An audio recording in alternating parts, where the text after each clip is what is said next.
India மற்றும் இலங்கைக்கு இடையேயான 3 ஒருநாள் போட்டிகள் 2 போட்டி முடிஞ்சிருச்சு. அந்த 2 போட்டியில் ஃபஸ்ட்டு போட்டி ட்ரா ஆகிடுச்சு. 2வது போட்டியில் இலங்கை வின் பண்ணிட்டாங்க.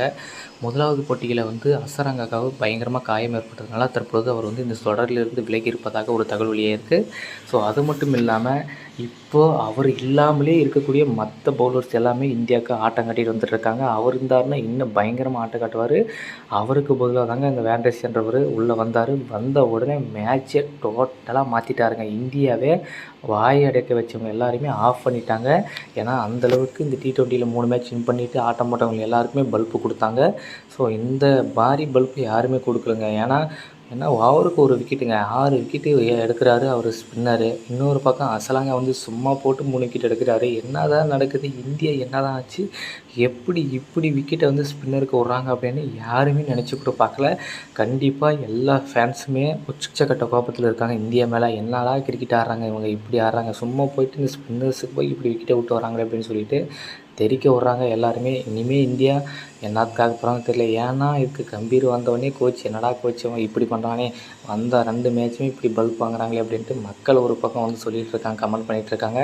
ஸோ கண்டிப்பாக கௌதம் கம்பீருடைய கோச்சுக்கு நிறைய பிரச்சனைகள் வரப்போகுது. அந்த விஷயத்தில் இந்தியா எப்படி ஆட போகிறாங்க, இனிமேல் வரக்கூடிய போட்டிகள்லாம் எப்படி அவங்களுக்கு இருக்க போகுதுன்னா மிகப்பெரிய ஒரு சவாலாக தான் இருக்க போகுது. அடுத்த கட்டமாக இந்த 3வது ஒடியில் என்ன பண்ண போகிறாரு கம்பீர், அவர் டீமை எப்படி பிளான் பண்ண போகிறாரு. ரோஹித் சர்மா உண்மையாக சொல்லணும்னா ரோஹித் சர்மா ரொம்ப பாவங்க. 2 மேட்சை ஆடி கொடுத்து 2 மேட்ச்சு 50 போட்டு கடைசியில் பார்த்தீங்கன்னா இந்தியா தோற்று இப்படி ஒரு காரணமே இல்லாமல் தோக்குறாங்க அப்படின்னா அது யாராலையுமே ஏற்றுக்கவே முடியாது. ஆனால் அவர் கேப்டன் வேறு, கண்டிப்பாக சுத்தமாக ஏற்றுக்க முடியாது. இதிலிருந்து எப்படி இந்தியா வெளியே வர போகிறாங்க. கோலி ஒரு பக்கம் என்னடானா அவர் ஆடுவார்னு பார்த்தா ரன் மிஷின் வேறு சொல்கிறாங்க, சேசிங் மிஷின் வேறு சொல்கிறாங்க. ஆனால் கடைசியில் பார்த்தா அவர் ஸ்பின்னர்ஸுக்கு அவுட் ஆகிட்டு போகிறாரு. அவர் சொன்ன மாதிரி லெக் ஸ்பின்னுக்கு ரொம்ப வீக்காக அப்படின்ற மாதிரி சொல்கிறாங்க. அதே மாதிரி லெக் ஸ்பின்லேயே அவர் விக்கெட்டை விடுறாங்க. எப்போ தான் அவர் மீண்டு வர போகிறாரு, திருப்பின்னு கம்பேக் பண்ணி எப்போ தான் அந்த செஞ்சுரியை பார்க்க போகிற மக்கள் எல்லாருமே அவளோட வெயிட் பண்ணிட்டுருக்காங்க. கண்டிப்பாக விராட் கோலி இந்த ஆட்டத்தில் ஆடினால் மட்டுமே இந்தியா இந்த சீரீஸை ட்ரா பண்ண முடியும். அப்படி இல்லைனா கண்டிப்பாக இந்த சீரீஸை தூக்கிட்டு ஸ்ரீலங்கா போயிடுவாங்க. இந்தியாவை தலையில் அடித்து ஊருக்கு அனுப்பிடுவாங்க.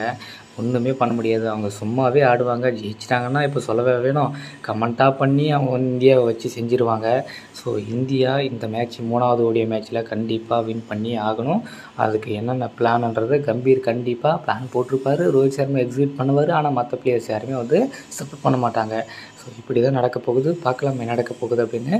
மக்களே, ஏற்கனவே பார்த்தீங்கன்னா 2 ஓடியாலும் அவங்க வேலையை காட்டிட்டாங்க. இந்த 3வது ஓடியாலையும் கரெக்டாக வேலையை காட்டிட்டு போகிறாங்க. ஸோ பார்க்கலாம் என்ன நடக்க போகுதுன்னு. ஸோ உங்களுடைய கருத்துன்றதை கமெண்ட்டில் சொல்லுங்கள்.